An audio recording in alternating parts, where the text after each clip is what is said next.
Comeza a Semana Santa e con ela as viaxes. O destino nacional gaña presenza, aínda que tamén hai quen apostou por facer escapadas a nivel internacional. Luns para moitos, un día máis de vacacións para os máis afortunados. A Semana Santa arrancou e con ela iniciaronse moitas viaxes. As axencias tiveron e teñen movimento, xa que as persoas seguen a apostar por elas para programar as súas escapadas. A Semana Santa é unha das épocas do ano máis fortes. As vacacións escolares en general sempre son as épocas máis fortes. Son temas estacionales, pero que funcionan moi ben. A xente suele facer planificación, é dicir, faino con antelación, pero sempre hai un perfil de cliente que chega a última hora e entonces aí pois é o que nos complica un poquinho máis a vida, porque son cousas xa de encima de fecha e temos que andar un poquinho sempre máis estresados e apurados ao final. E apunta que nesta ocasión os prezos das reservas están a ser superiores. O que coincide con vacacións escolares sempre é máis caro porque digamos que moita xente as vacacións que ten son esas datas, nas pode mover, digamos, non?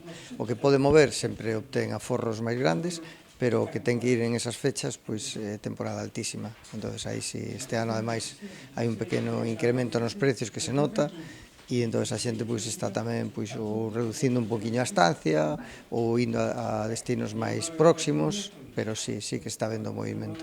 Debido a esta circunstancia, as opcións para pasar estas datas son diversas e adaptadas aos petos de cada un.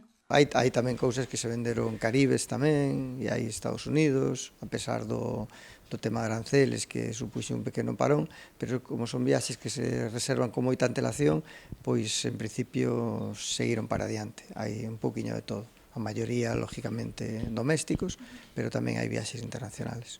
O que máis se pediu foron destinos nacionais, pero sempre hai excepcións. É certo que en destinos habituales constatamos que os precios están un poquinho por riba dos anos anteriores.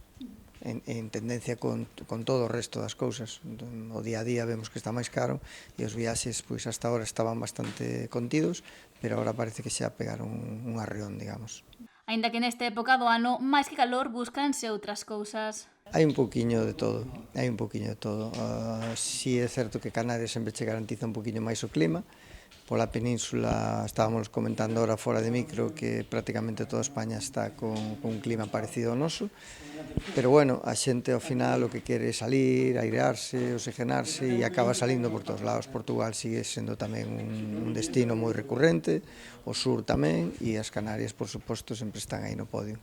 Hai xente que comezou as súas vacacións o venres e remataranas a mediados de semana, outros que as inician nos próximos días e tamén os hai que poden desfrutar de toda a semana de viaxe. Coñecer os lugares diferentes, sabes? Salir un poquinho do día a día, da rutina, e non é tanto o clima, que o clima, se vas a ver un sitio, non che gusta estar co paraguas, pero o clima, digamos que, bueno, que é un poquinho secundario a estas alturas, non? As temperaturas son boas, inda que chove, tal, non vai frío, e a xente que quere salir, airarse, desconectar un pouco, son vacacións cortas, e salir e desconectar un poquinho.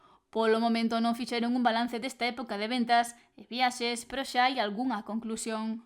Vai un poquinho en función do presuposto, do bolsillo e da disponibilidade de tempo que teñan tamén, claro. Recorda que a xente do Barbance é viaxeira, polo que haberá movimento nesta Semana Santa.